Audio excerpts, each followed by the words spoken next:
Hello, everybody. This is Ian Bremmer, and I am here in the Emirates, actually on the Formula F1 track in Abu Dhabi, where we are, as you see, having the World Economic Forum Summit on the global agenda. It is very hot, and I've got to say it's been a bit of a depressing meeting in the sense that the Middle East, of course, is doing very badly, and everyone here recognizes that. Five nominally failed states, the United States playing a pretty limited role and having a real question on what kind of strategy and engagement it wants to have going forward. But most importantly here, just the profusion of conflicts and profound economic sense of dislocation. This is, of course, a region that is completely built on petrodollars. And there are increasingly very few of them. You may have seen that the IMF came out just a couple days ago with a report that Saudi Arabia may end up bankrupt within 5 years. They can certainly take on a lot of debt, but this is an enormous concern, and it's a concern here even in the incredibly wealthy Emirates, where there's still construction going on. I'm not seeing people unemployed. I'm certainly not seeing people feel like they have to leave, but they're looking around the region and they wonder when this instability is going to come to them. I guess as opposed to going through where the existing conflicts are in this part of the world right now, I'd rather talk a little bit about how things might get worse. And I guess there are a few different places that I would pay most attention.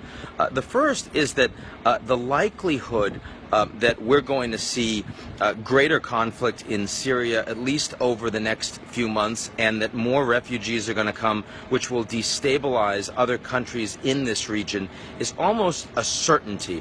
Longer term, the impact on Europe, of course, is very negative, and I've spoken and I've written about that over the course of the past months. But of course, the vast majority of these refugees are heading to and are staying in countries like Jordan and Lebanon and Iraq. There's not as much money to respond to that, to effectively house and educate these people. Greater likelihood of radicalism as a consequence. And of course, you're not seeing the kind of money from the local countries like the Saudis and the Qataris, precisely because they're under a lot more economic distress themselves. So that's the first point. Greater violence leading to more refugees, creating more instability in this region. Second big point is that terrorist organizations are, of course, getting more powerful. Here in particular, ISIS, where the Americans and the Russians still don't have a strategy for defeating ISIS. At best, they have a strategy for containing ISIS in Iraq, but not in Syria and not in other countries where we increasingly see large numbers of ISIS-related radicals pointing up and declaring fealty. Now, I think one of the things we haven't seen thus far, and we're thankful for it, is strategic terrorism. In other words, ISIS developing an international strategy, thinking longer term, trying to engage in attacks that will have a more profound impact on the regional order. I do fear that as they continue to pick up in pace and in recruitment, and as disruptive technologies become stronger for them, that the potential that ISIS becomes a more strategically oriented international terrorist organization is a real one. And that's certainly the biggest concern directly here for Abu Dhabi and Dubai, where there's a lot of peace right now, a lot of stability, extraordinary wealth because they're financial sectors and transit hubs for the region beyond a lot of tourism. But at the end of the day, if you see strategic terrorism, even one or two big bombs in this country, you're going to see a radical turnaround there. And then the third point I'd focus on is Saudi Arabia itself.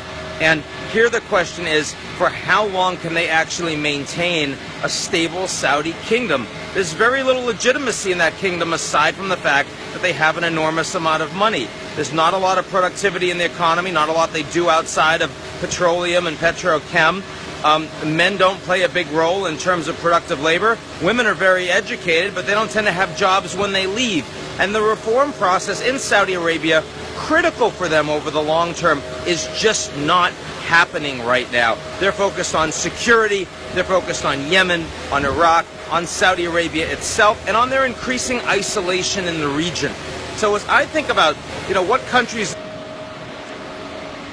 there we go, we're back. I think about what countries in the world are likely to be unstable or fundamentally implode over the next 3 to 5 years. I certainly wouldn't say that about China. I wouldn't say that about Russia. We have no idea about North Korea.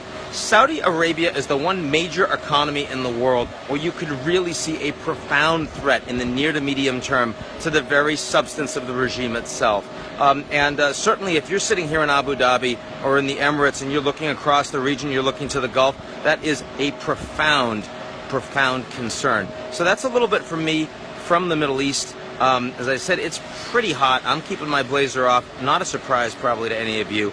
You'll be hearing from me over time. Be good, and I'll talk to you soon. Bye.